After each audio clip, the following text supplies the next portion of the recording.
So welcome back, everybody. It's another session with Young Realty Academy and Linda McLean International, and we are lucky enough to have Ray Jean with us, joining us again today.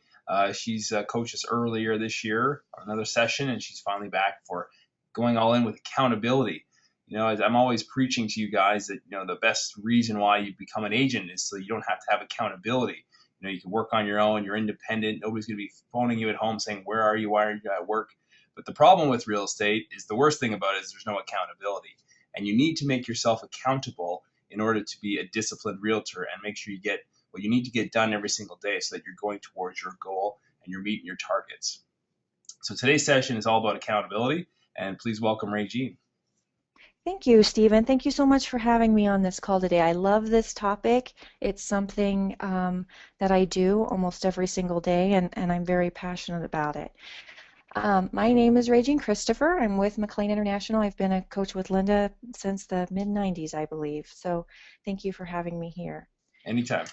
So thanks. I think that, like you said, everyone probably wants to change their results or their strategies. They want to hit a different goal. As soon as they've reached a certain level, they're always looking upward for what is the next growth, what is truly my potential.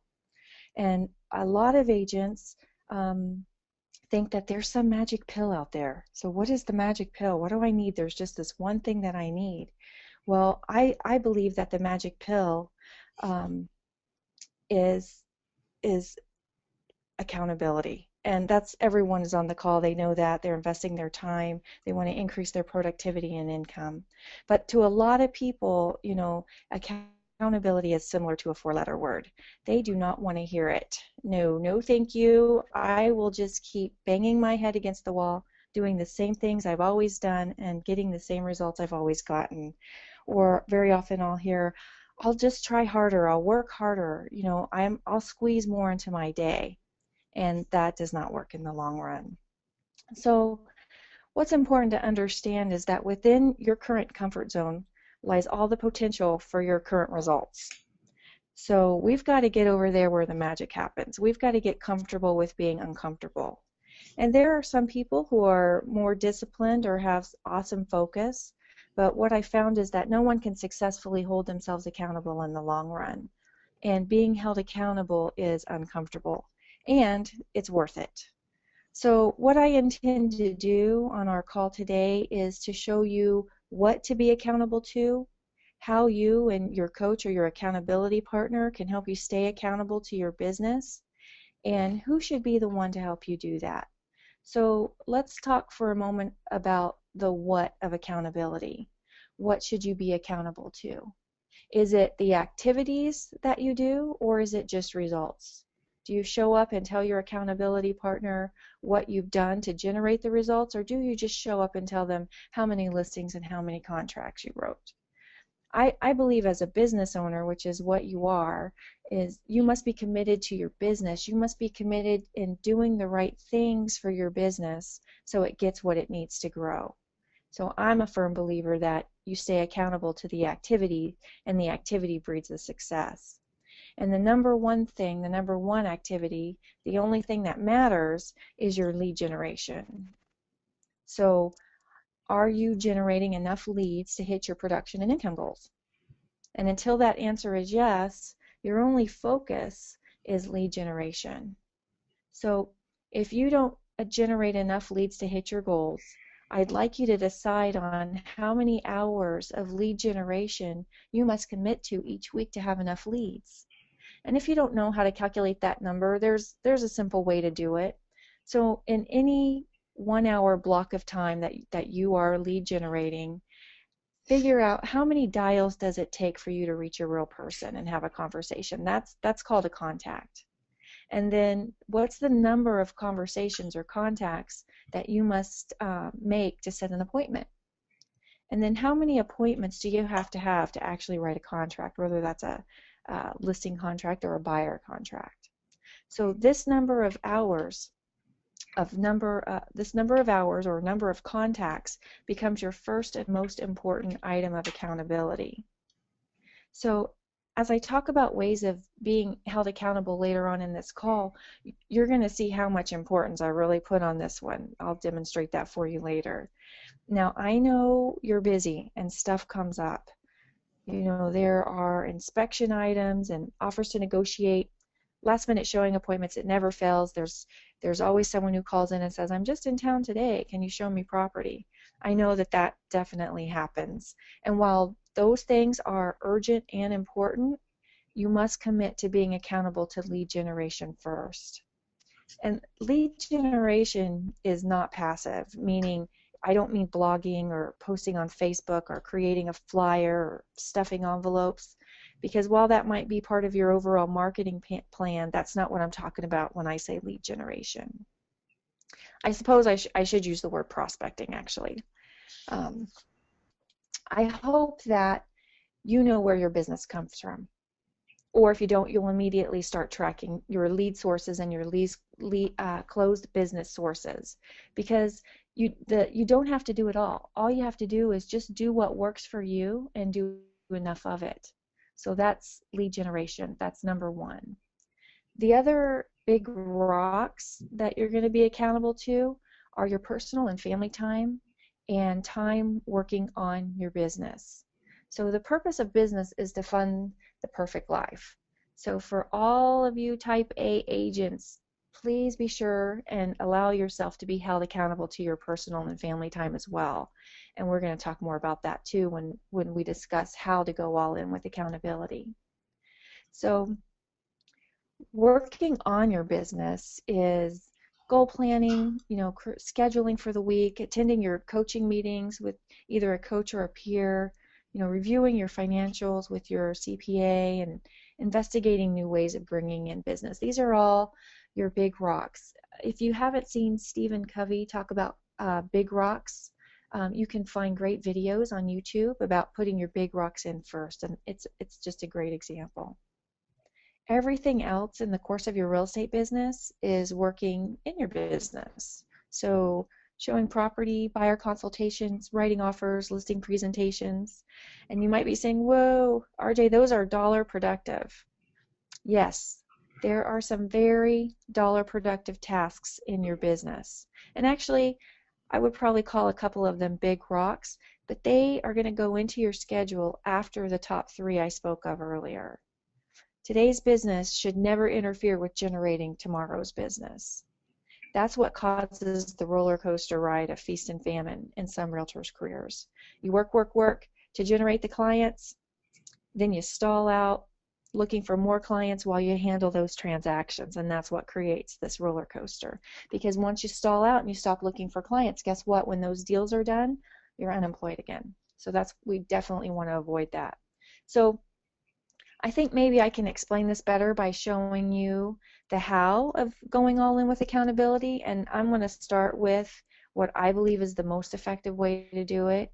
In my coaching, this is the system I use to help agents develop habits that will ensure that they hit their goals year after year.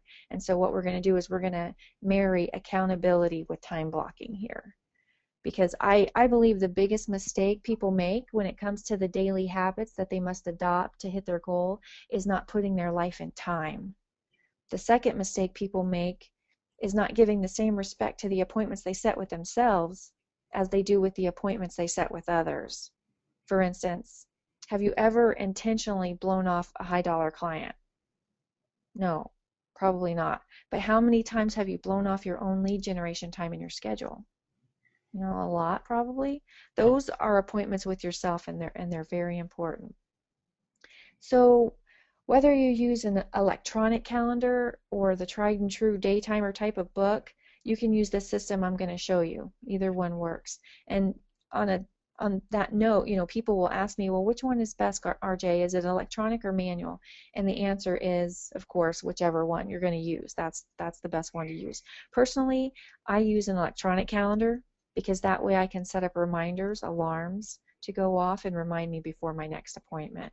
And I can also keep everything color-coded. We're going to look at that. And I can also repeat activities from week to week, so I save some time in setting up my calendar. Yeah, so Regine, just So, just on that point, not to cut yes. you off here. So a lot of the high end realtors that I speak with, these are the multi-million dollar producers.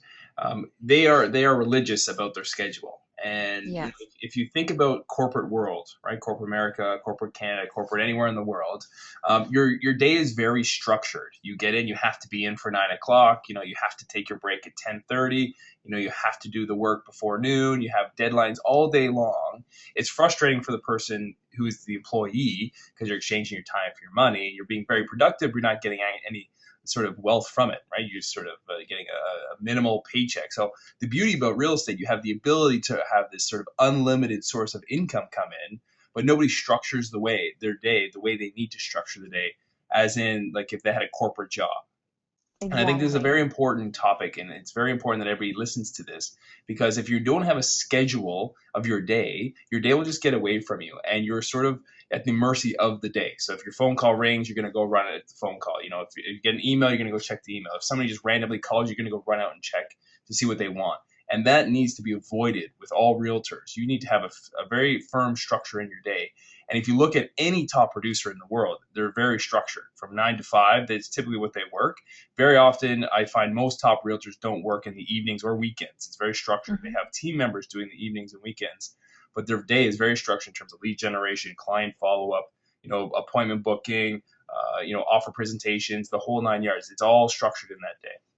Absolutely. What if I said to you, Stephen, I have this position for you. It has unlimited income potential, and the only thing you have to do is show up and follow your schedule every day. And oh, by the way, you get to set up your own schedule. I'm in.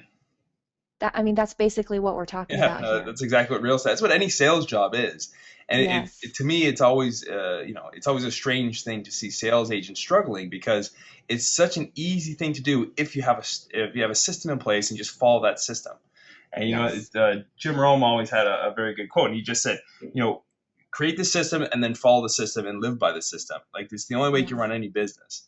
And Right. I live by that myself. My days are fairly structured. Of course, I got 8 different companies, so sometimes the days get away from me, but most days are pretty structured. We have the coaching in the morning. I've got my sort of personal time after the meetings in the morning, and then I have, whatever my clients need in the afternoon. And that's basically my day. And then, of course, you have your personal time in the evenings and usually before my day starts as well. But other than that, the day is pretty structured for myself. Right. And once you get used to that, it's very easy to follow. I think the difficulty is just in the first few weeks, just like exercise. I Did you agree. experience that when you set yours up? Yeah, well, yeah, I set mine up years ago, and it hasn't really changed, hasn't deviated that much. And I found when I transitioned from an active salesperson to an active business owner, what I did during those time periods was different, but the actual day itself was structured fairly similar. Right. And we're making this sound very easy, and what I want everybody to understand that it's simple, but it's not easy. So Yeah, what you have to establish is the habit of following your schedule, and then it becomes simpler. So what you see on the screen, Stephen, is just I've taken it right out of Google Calendar. You hmm can only see 8 to 5 here, but of course you can schedule before and beyond those times. hmm And you can do this in a manual calendar as well. But I really do recommend using different colored pens if you're going to use a manual calendar, and I'll tell you right. why. So you start with your big rocks first. So lead generation. You've decided how many hours a week you need to get the results you're after, and so you're going to put those in your calendar first. I like to use green, the color money. hmm And I've also added here lead follow-up. So that is, getting people into your CRM, writing the handwritten notes, tasking yourself for a follow-up call. And also in your follow-up time, it's a great idea to make sure that your call list is prepared for the next day, because when I put lead generation from 9 to 11 on here, that doesn't mean come in and start thinking about who you're going to call at 9. So Yeah, actually it may even be a great separate item for your calendar. It's very important. And then I've added a couple of open houses in here, and I've added a brief time to check email and voicemail. And what you'll notice is I did not put check email or voicemail before the lead generation time. Why is that? Because there are wonderful distractions in our email. So we're hmm not going to do that. We're going to wait until the most important thing of our day is done, and yeah, it can wait a few hours. So the next thing I add, and it's perfectly all right if you put this in first, is my personal family time. So here I've added church, I've added Billy's soccer game, and I've added date night. I would also add exercise in there 3 or 4 times a week in the morning, and I'd get that into my schedule. Yeah, So you want to get your exercise. Yeah, personal time. exercise Yeah, is so important. Like people don't understand. You have to be. I'm always coaching people. You have to be well rounded when it comes to, if you want to create a lot of wealth for yourself and success for yourself, you can't just have just one thing being perfect and everything else being terrible in your life because you won't be happy. So if your absolutely. sales business is like an 8 out of 10 and your health is a 10 out of 10, you're gonna be very happy. If you have a 10 out of 10 sales business and your health is 1 out of 10, you're not going to be very happy. It doesn't matter how much money you make. So it's important to have a well Absolutely. balanced life. Health, nutrition, your personal life, your emotional status, your relationship status. It all has to be working, in connection with each other. And Kevin O'Leary gave us the talk last year, and he said there's no such thing as a balanced life, and I totally agree with that. Right. Sometimes your relationships are going to take over, and then sometimes the business is going to take over. But if you can somewhat have a life that's in harmony, is what he called it, and that's what I call it as well, where they're sort of playing with each other, they're dancing with each other. One goes up, one comes down, but there is no such thing as a completely balanced life. There's no like straight line of balance in anyone's life, but it's important that you understand that if one's down, you got to focus on that and bring it back up so that the others can all be satisfied. That's very well said. Absolutely. And so the next block of time that I like to see agents put into their calendar are their listing appointments. Even if you don't already have those appointments set, it's nice to have specific time slots available to offer your prospective clients. I really believe there's no reason why real estate agents can't run their business like a doctor or a lawyer. So I added a coaching appointment in here for the accountability. Mhm. There are other things that we can add to this big rock. We can add big rocks to this calendar, but you're starting to see how it fills in, and the white spaces are where we've got to do the working in our business type of activities. And Mhm. so it becomes sort of a discipline. Follow my schedule. I don't change the green ones. I don't change the yellow ones. I have to fit everything else into the white area. Yep. And this is where I say it's simple, but it's not easy.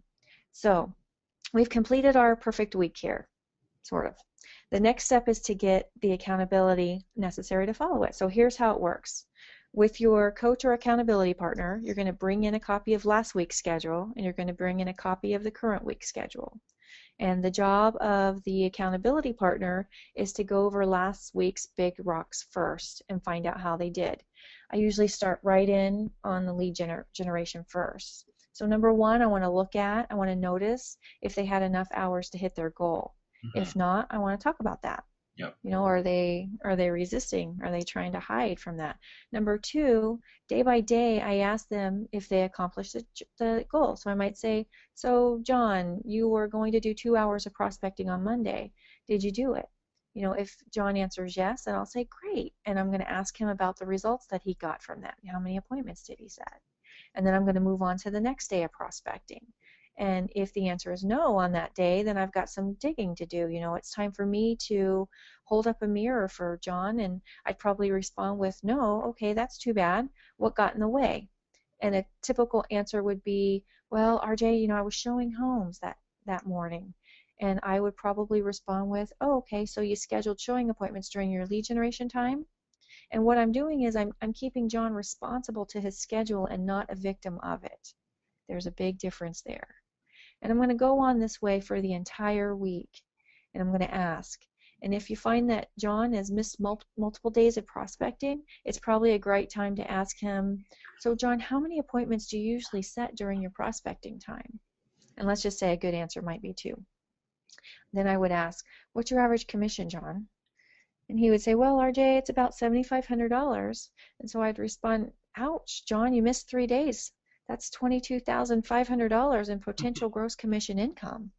What's at stake if you allow this to happen again next week? And I let him think about that, and we talk about it.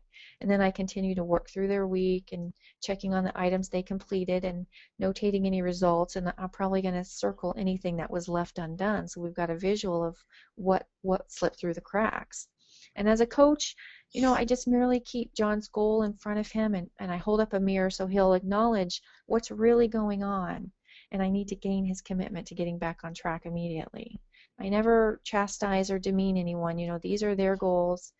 I found that if I can keep their goals in front of them, it helps tremendously because people rarely say no to their own goals. And again, don't ignore the personal goals. So I'll ask if John made it to church and find out about Billy's game and make sure he went on his date night. And that actually, Stephen, that reminds me of a really strong lesson that I learned once. I had a wonderful mentor help me, and her name was LB. And she asked me what was really important to me during an accountability session. And I told her that it was my daughter. And we talked about just how important my daughter was to me. And then she asked to see my scheduler. And so I handed over my day timer at the time because I don't think there were electronic calendars. Mhm. And she was smiling and she's flipping through the pages. And then all of a sudden she set my day timer down in front of me and said, based on my schedule, my daughter wasn't important to me at all. And I probably turned like 3 shades of red and got really uncomfortable. But it's true, my daughter was nowhere in my schedule. And that has had a huge impact on me ever since. And I make sure that I'm looking for those same sort of things in people's life because our goal to have a well-rounded life, like you talked about, is to make sure that everything is in their plan, That's including right. their family. Yeah, you need a life of harmony, right? They all have to be working together, not necessarily balanced, but they just have to Right. be all happy and sort of working together. And like I'm the same way with you. And I never, obviously my son's younger, he's only 2 now, but I don't schedule it per se, but I know my weekends are devoted to my son. If people call me, Mm-hmm. email me, I usually don't answer the phone. It probably frustrates a lot of agents in my company and probably a lot Mm-hmm. of our clients that we coach, but they understand that.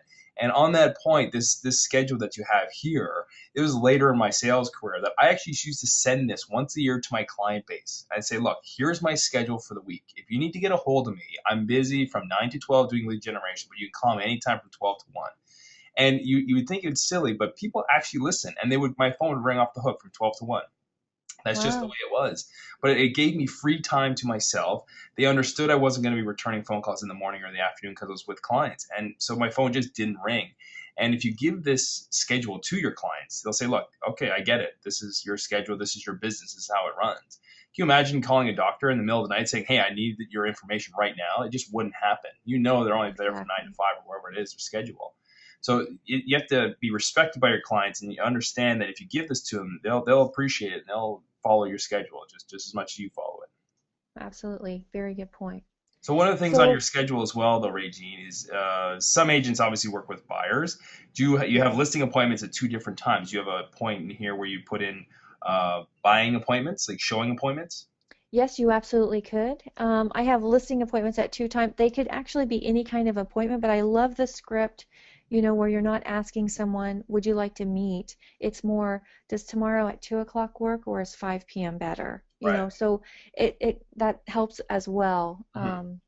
with that script, knowing when your appointments really are. Okay. There was a point where I was I was the CEO of a brokerage, and basically I had about 80 appointments a month, whether they were recruiting appointments, hiring appointments, coaching with my agents. And I had to put my appointments in my schedule even though I didn't have them. And frankly, if someone wanted to meet with me, which they did, I gave them the slots that were available for that day. And Mhm. I did not go outside of that slot. And that was the only way I could manage that many appointments a month. Yeah. So I'm a big believer in that. Yeah, the beauty about excuse me, electronic communications and calendars and all that stuff. You get alerted now. Like on my phone, if I put something in my calendar, I get alerted. By the way, you have to do lead generation or appointment booking or phoning realtors or potential prospects, whatever it is. You get alerted to all this. When you used to use like the handwritten notes and the calendar, you know, the book didn't open and say, hey, by the way, you got to do this, right? Right. Be So great if the book would just jump up and hit you in the forehead, but that that's right. doesn't Yeah. happen. And sometimes it's a good stop reminder. So you're working on something, you've budgeted so much time to work on something, maybe that's not so dollar productive. A lot of us love that kind of stuff, and so we've got to be reminded, stop working on that now, it's time to go on to something else. Yeah, I agree. Well, one thing I think you're missing in here in the schedule is a break. A lot of agents don't take 15, 20 minutes just to go out, just remove themselves completely from real estate and everything else involved with it. Go for a walk, go for Absolutely. coffee, go for, anything, go for a run, whatever you need to do. Just take a break in your day as well. You are right. And I try to stay away from filling my schedule too full, except for the morning block. for that exact reason, because you're going to get fatigue, and Yeah. that's not why we're in this business. That's not why we're entrepreneurs. So No. so once you go over the last week, as a peer partner to someone, you want to look at the coming week to make sure that their big rocks are there. And a really good question is if you feel there's anything that could get in the way, because again, we're asking them to get real and to plan ahead. So I might say, so John, I see you've planned for 3 hours of lead generation every day, Monday through Friday of next week. Is that right? And John will say yes. Then I'll ask him, so John, what's it going to take for you to protect your time this coming week so you can hit your goal? Because I wish intention was enough for us to do what we say we want to do, but it doesn't work that way. And if if if you're constantly missing your appointments with yourself, you're going to want to have to get real and say, what is it going to take? What do I have to do? Do I have to put a sign on my door? Do I have to get some help of protecting my time? Um, because like I said, it's simple, it's not easy. The lead generation habit is a hard habit to get into. The first week or two, I find that agents rarely stick to their schedule. Stephen, they attempt to erase and replace, meaning they Hmm. don't follow their schedule, but they do try to do prospecting throughout the day. Yeah. And I have found that I can't let that be good enough, Hmm. right? We're Yeah, working you on have to be building committed to habits. Yes. So the first few weeks I ask questions so they self-discover what's happening, and then after that it's time to go all in. So I'm interested to see what you think about this, Stephen. So when I'm looking at someone's next week's schedule and they've been missing their lead generation for 3 weeks in a row, I'll ask them, so on a scale of 1 to 10, how committed are you to following your schedule this week? And I've usually already reminded them about their goals and what's at stake, and so they'll swear that they are at a 10. So I say, well, okay, great, take out your checkbook. it. Yeah. And for the three big rocks, I'm going to write right on their calendar and I'm going to assign a dollar amount. So for the prospecting time, I'll probably write $100 in each one of those blocks. And for that Billy soccer game, I'm probably going to write $500. And I'm going to write that right on the schedule and then tally it up right there on the schedule. And I'm going to ask them who in the world they would least like to send money to. And then I'm going to have them write out the check to that person. I'm going to have them give me the check and the name and the address. And then this is fun. You just sit back and watch the resistance. And you're going to see sometimes I see smiling and laughing and sitting back, and sometimes I see pure terror on their faces. Of course. Yeah. And it is evident they are not at a 10, right? Because if they were at a 10, they would know I'm not mailing that check because That's they're right. going to hit those blocks. And so really I find out they're at a 4. Hmm. And if they're up for it, if they really want to create a habit, they're going to give me that check anyway, and it's very effective. But it doesn't always have to be money. I once had an agent hit his lead generation goal for the first time in 13 years, he said, and the only consequence was if he didn't hit it, he had to go sing karaoke in front of his whole office, and that worked like a charm. I So can imagine. yeah, I, you can find ways. yeah, I've always found money is the greatest motivator in the world for most people. Yeah, But knowing that absolutely. it's going to somebody you don't want it to go to is even more motivating. And I think it was Oh, Amy. Was it Amy, maybe yourself, who had it sent to like their ex-husband or something like that? that was me. Yeah. That was you? Oh my gosh. Yeah, So very painful. I could only imagine. I could only imagine. Yes. Yeah. Uh, it creates a lot of pressure, but that's what we need sometimes. Sometimes it's what you need. Yeah. Absolutely. And it creates that job description of, hey, I show up and follow my schedule. So another way that you can do this, if somebody for some reason is opposed to time blocking, which I think this is the best way to do it because it puts your life in time and it creates habits. Another way to do it is to follow a plan. And there's a very simple business plan called a 135 business plan. And I've got an example of it on the screen. And that stands for one objective. And so here we've got the one objective of an agent earning $500,000 in 2013. Three goals that if you were to hit those three goals, you'd gain your objective. So here they've got 34 closed listings, and they realize with Fallout they've got to take 37, 33 closed buyers, and they know that not all buyers qualify and close, so they've got to quote unquote list 39 buyers, and then they want to come up with 5 strategies to learn how to follow their schedule every day. And then the 5 of the 135 stands for 5 strategies. So I've got 5 strategies here for the first goal of 34 closed listings. They're going to lead generate every day for 2 hours. They're going to do lead follow-up 1 hour every day, 2 open houses a week, and knock 21 doors to invite the neighbors. They're going to do a farm mailing 2 times per month, and they're going to hold a call night around all of their listings. So this is an example, and this is another thing you can do. You can take in this kind of a plan to your coach or peer partner, and they can simply have a very similar dialogue as we did on the time blocking, but they're just going to go through and they're going to make sure you've hit your 5 objectives. Actually, it's going to be 15 objectives every week. And this can work. However, I think it's less effective than the time blocking way. So the next thing to think about is who is going to keep you accountable? Because like I said, I don't know if there's anyone who can do it for themselves at a high level for a long time.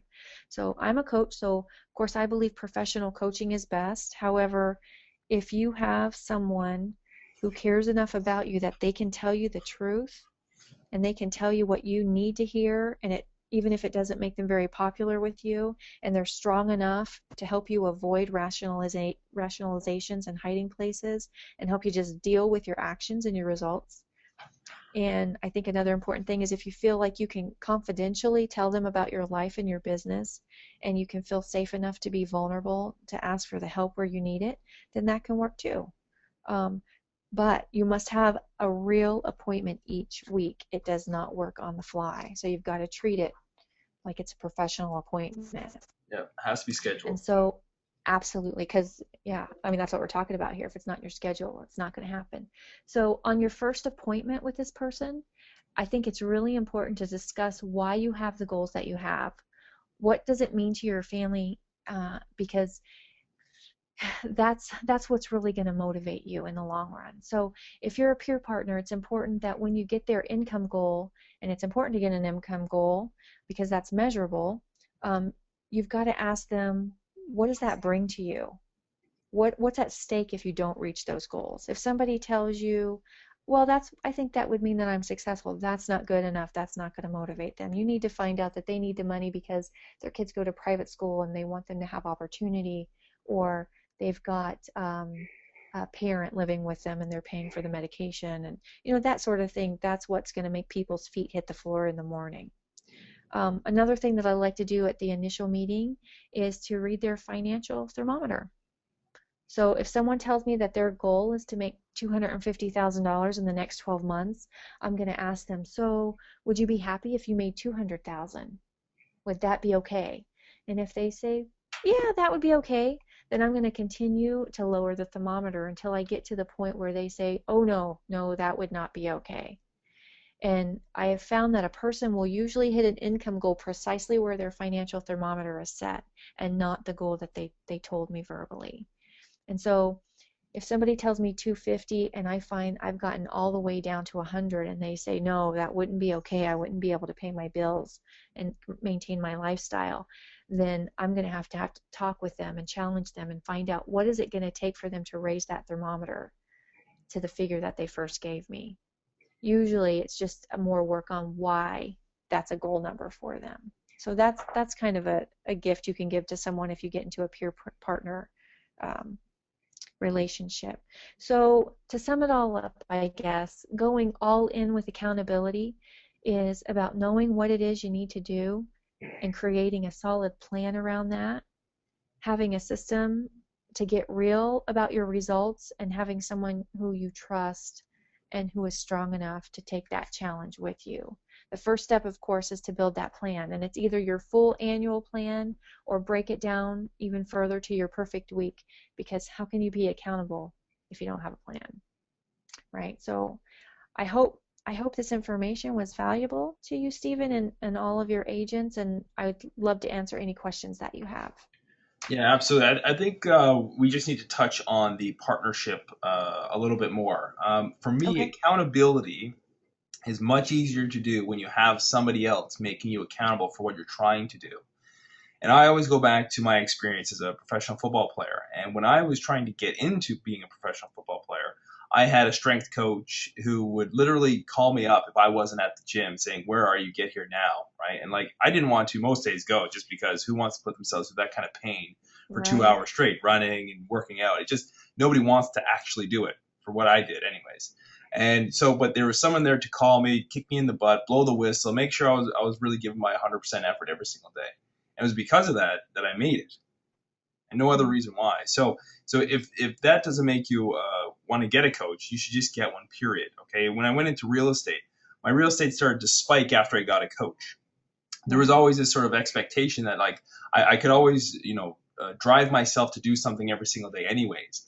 But it wasn't until I got an accountability coach who said, no, it's great that you're being successful, but let's try and double your success this year. And then we did. And then the following year after that, we doubled it again. And it was only because someone was there pushing me, directing me, and saying, maybe you could tweak this over here, or maybe you can, eliminate this time crunch over here, and sort of, refocus your schedule. And they look at it from a different angle than you ever would. And as realtors, we sort of a lot of agents I speak, like, oh, I know everything about real estate, or sort of, I don't need the help. It's a very good way to ground yourself and to sort of humble yourself and say, okay, I need help. Even if you look at the multi-million-dollar producers, they all have coaches, whether you believe Right. it or not. They all have coaches. If you look at people like Tiger Woods, he has probably more coaches than any other golfer in the world. He probably doesn't need it, but he wants it. He's got strength coaches, he's got psychological coaches, he's got all kinds of people in his team of people who are helping him be the best in the world. And I think it's important that if you don't want to pay for it, if you don't think it's worth it in terms of money, make sure you get somebody in your world, in your life. It could be somebody in the office, could be another realtor. But I've always found it like when your wife or girlfriend, or a husband or boyfriend, whatever it is, finds out what you can actually make for the amount of time you put into real estate, they're usually your best coach because they'll say, get off the Mhm. couch, go out and make a sale because we want those big checks coming in every single week. And I've always Right. found it's a good accountability partner to start out with. But again, it's different when it comes to relationships. So it's good to have somebody who's not personally related to you. That's why realtors are a great stepping stone. Somebody within the office. If you could be a partner to each other, make each other accountable, and then from there, as your business grows, you can get a full time coach who you're paying to coach you every single week to be an accountable Absolutely. business person. Absolutely. I totally agree with all of that. And I think the important thing is if you're not going to hire a professional coach, you've got to have an expectations conversation. Absolutely. And and don't just pick somebody who's friendly. This is a serious thing. This is the difference between a high level success or not. And so really do your due diligence, have a conversation on what you want to accomplish, and then treat it like a very important appointment every week and never miss it. Mm-hmm. So how long would you say these accountability sessions have to be? Oh gosh, it doesn't take long at all. Because what you want to avoid is the chatter. You want to find out, did this happen or did it not happen, and what got in the way, and then get a commitment to put it back into your schedule the next week. I'd say 30 minutes is all you need. Okay, great. I've always found with my coaches that it's when you're having down days, they're there to help you out, and when you're having these up days, you just sold like $4 or $5 million home, you're up, you're like, I don't have to prospect. They'll ground you and say, look, go back to prospecting. That's great, you did that, Yes. but by the way, you have a business to run tomorrow, and the next day, and the next week after that. So Right, because we get paid today for what we did 90 days ago, right? that's right. So you still gotta do your job today. Otherwise, you're gonna affect your income 90 days from today. No question about it. Yes. So I love that 135. I've never actually heard that before. I've heard a lot of different Oh, coaches and different techniques. So I actually really enjoy that. So we will incorporate that into Young Realty if you don't mind. And awesome. we're Yeah. always big on goals and goal settings and business plans and structures. But that 135 technique is an amazing way to really simplify what I coach my realtors. So I appreciate that. Yeah, absolutely. Absolutely. So if you have nothing else to add, Ray Jean, there's no other questions coming in. So we'll be happy to end. It's a short session today, so there's nothing wrong with that. It is Friday, so we'll make it a short session and we'll go on with the day. Okay, great. Thanks for having me, Okay. Stephen. I appreciate your time, Ray Jean. Absolutely, you're welcome. Okay. Take care. Bye-bye. Bye.